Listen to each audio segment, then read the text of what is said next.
आप सब मेरे मसीह भाई बहनों को फिर से जय मसीह की। परमेश्वर का अनुग्रह हम सब जीवित हैं और एक दूसरे से मिले, इसके लिए धन्यवाद करता हूँ। और आज तारीख है 23/5/2025। आज ये सुबह का वचन पढ़ने जा रही है। जो मेरा बहन भाई मुझे 365 दिन फॉलो करेगा, करीब पूरी की पूरी बाइबल कंप्लीट कर लेगा। मैं सिर्फ बेसिक बाइबल पढ़ता हूँ ताकि जितने लोग वचन के प्रेमी हैं और समय नहीं है, या जो व्यक्ति जीवित परमेश्वर को जानना चाहता है, उसके लिए पढ़ता हूँ। और मैं आशा करता हूँ कि जितने इसको सुने वो एक दूसरे को शेयर करें, ताकि परमेश्वर का वचन उन लोगों तक पहुँचे जो सच में उसके प्रेमी हैं।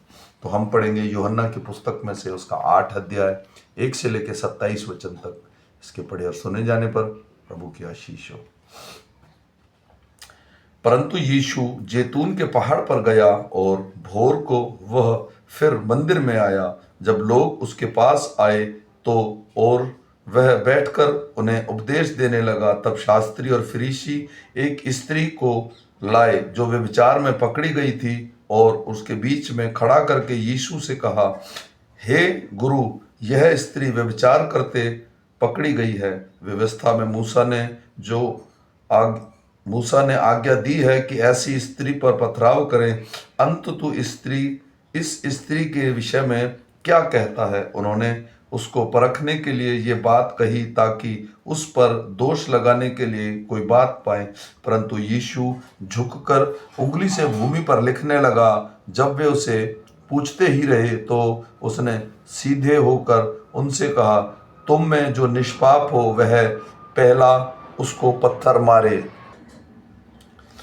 और फिर झुककर भूमि पर उंगली से लिखने लगा। परंतु वे यह सुनकर बड़ों से लेकर छोटे तक एक एक करके निकल गए, और यीशु अकेला रह गया और स्त्री वहीं बीच में खड़ी रह गई। यीशु ने सीधे होकर उससे कहा, हे नारी, वे कहाँ गए?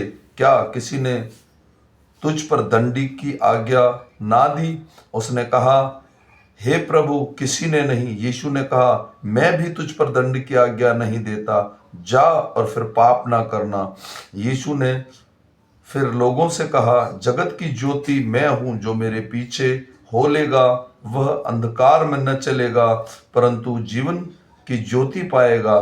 फरीसियों ने उससे कहा, तू अपनी गवाही आप देता है, तेरी गवाही ठीक नहीं। यीशु ने उनको उत्तर दिया, भले ही मैं अपनी गवाही आप देता हूँ, फिर भी मेरी गवाही ठीक है, क्योंकि मैं जानता हूँ मैं कहाँ से आया हूँ और कहाँ को जाता हूँ। परंतु तुम नहीं जानते कि मैं कहाँ से आता हूँ और या कहाँ को जाता हूँ। तुम शरीर के अनुसार न्याय करते हो, मैं किसी का न्याय नहीं करता। और यदि मैं न्याय करूँ तो मेरा न्याय सच्चा है,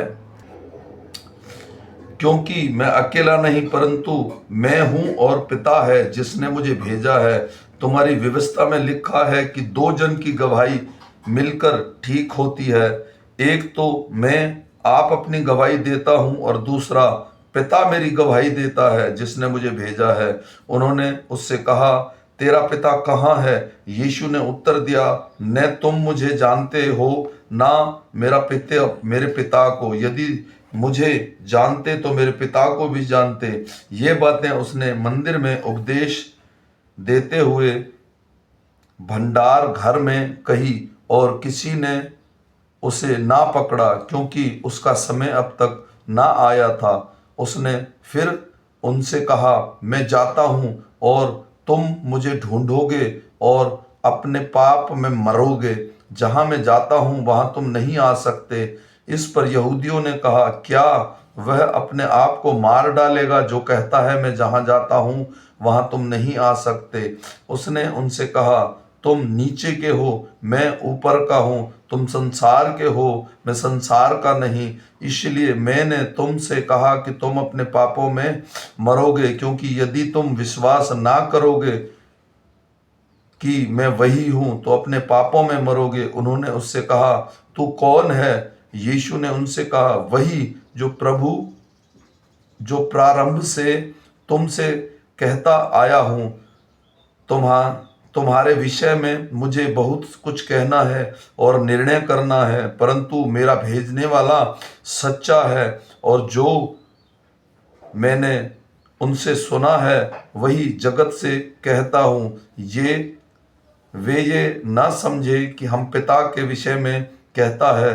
तब यीशु ने कहा, जब तुम मनुष्य के पुत्र को ऊंचे पर चढ़ाओगे तो जानोगे कि मैं वही हूँ। मैं अपने आप से कुछ नहीं करता, परंतु जैसा मेरे पिता ने मुझसे कहा, मुझे सिखाया, वैसे ही ये बातें कहता हूँ। आमीन। मेरे भाई और बहनों, ये सुबह का वचन है। ये हमारे हृदयों में, मनों में काम करे और दिन भर हमारे संग रहे।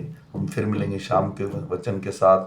तब तक परमेश्वर का अनुग्रह, दया और कृपा हम पर, हमारे परिवारों पर और हमारे कामकाज पर, हमारी बीमारियों में सहायता करने के लिए मदद करे। सारा आदर महिमा तुझे देता हूँ प्रभु यीशु। आमीन।